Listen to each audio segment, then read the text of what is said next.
Chapter 2. Please like, subscribe, and share. Lyrian ignored them all. She knelt, lifted the translucent sheet between two fingers, and carried it upstairs to her drafting table. It was not paper.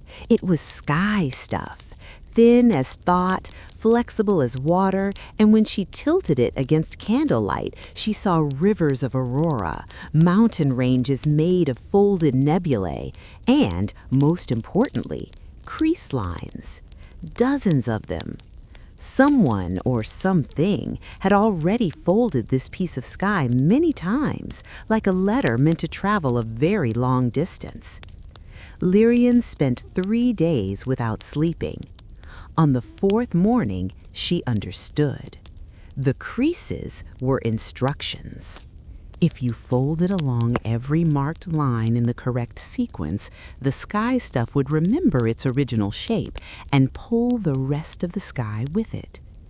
In other words, the entire dome above the world could be refolded. She could make a new sky. Most sensible people would have burned the sheet and spent the rest of their life pretending they had never seen it. Lyrian Vey was not most sensible people. She began folding. Not recklessly, she treated each crease like a promise. She worked only by moonlight so the paper would not confuse candle shadows for real lines. She numbered every fold in her smallest hand. She built a tiny model of the night sky out of wire and glass beads so she could predict how each crease would tug distant constellations. By the time she reached fold number 37, the university had noticed something alarming.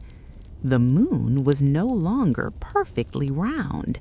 It had developed a very slight crease down the middle. Word spread quickly. Students climbed the astronomy tower to watch the moon develop a second fold, then a third. Priests declared the end of days. Merchants in the lower city began selling sky-proof umbrellas made of tin in desperation. Lyrian kept folding. On the 52nd fold, the stars began to slide. Not dramatically, just slowly, like jam sliding down the side of a jar. The constellation known as the Broken Hand, 5 stars that had once looked like fingers reaching for something they would never catch, now looked more like a mitten. On the 68th fold, the sun rose in the wrong corner of the sky. On the 79th fold, it rose twice. People stopped going to work. Children were kept indoors. Birds flew in confused spirals and fell from the air exhausted. Lyrian did not stop.